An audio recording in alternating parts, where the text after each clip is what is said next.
Well, we promised you some new polling on the programme today, and I'm pleased to say we're joined now by Luke Trill from More in Common. Great to have you on the programme. It's really interesting what you've been looking at. And what Luke's been doing is effectively looking at how popular Labour policies are, but also how well people know what's going on, so how aware people are of. And we can have a look now. Now, this looks very complicated, but it's actually very simple. You basically have to look at this side, right? So this is the kind of successes. So the higher up here you go, the more people like the policy. So minimum wage, they really like that.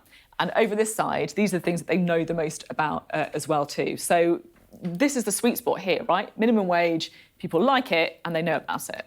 Exactly. That is the policy which has high cut-through and is a policy which people like.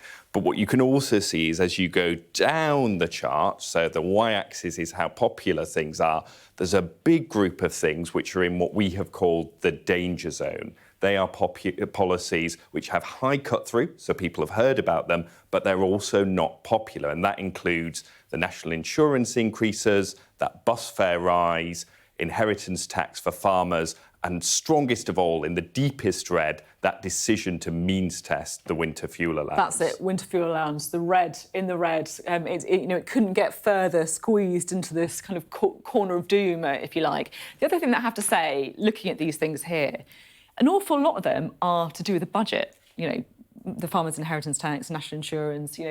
Does this show that the budget perhaps didn't do what they needed it to?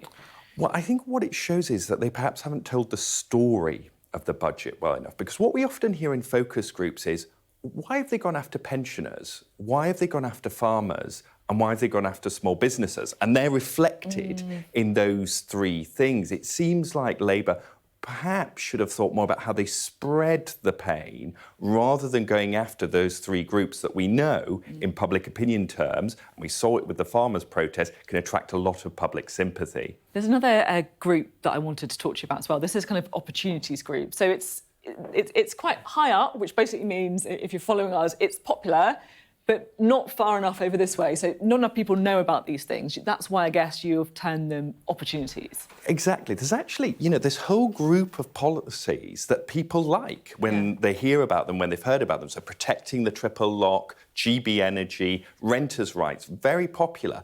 But the fact that people haven't heard about them, the fact they haven't had the same cut-through as those policies down there, suggests that it's not just an issue of policy that they need to be looking at with this relaunch, not reset, tomorrow, but actually how they communicate and how they ensure what's known in government as the grid that determines what the top story is of the day. It should be all about this stuff rather than this stuff. Yeah, so this is what you think he should be talking about, basically, in the speech tomorrow. If Keir Starmer, if you're looking, these are your opportunities. Yeah, absolutely. Talk about GB Energy. GB Energy was one of Labour's most popular manifesto policies, and yet since it was launched, we haven't heard that much about it. Similarly, employment rights, as it goes through the Commons, start talking about that, because all of the individual measures in that bill are popular too.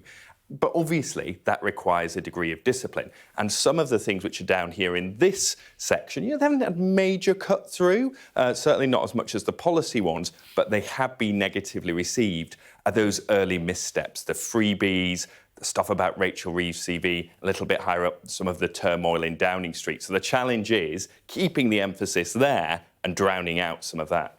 Do you think we're in U-turn territory with any down here? Or do you think it's too late for that? Everyone knows what's happened.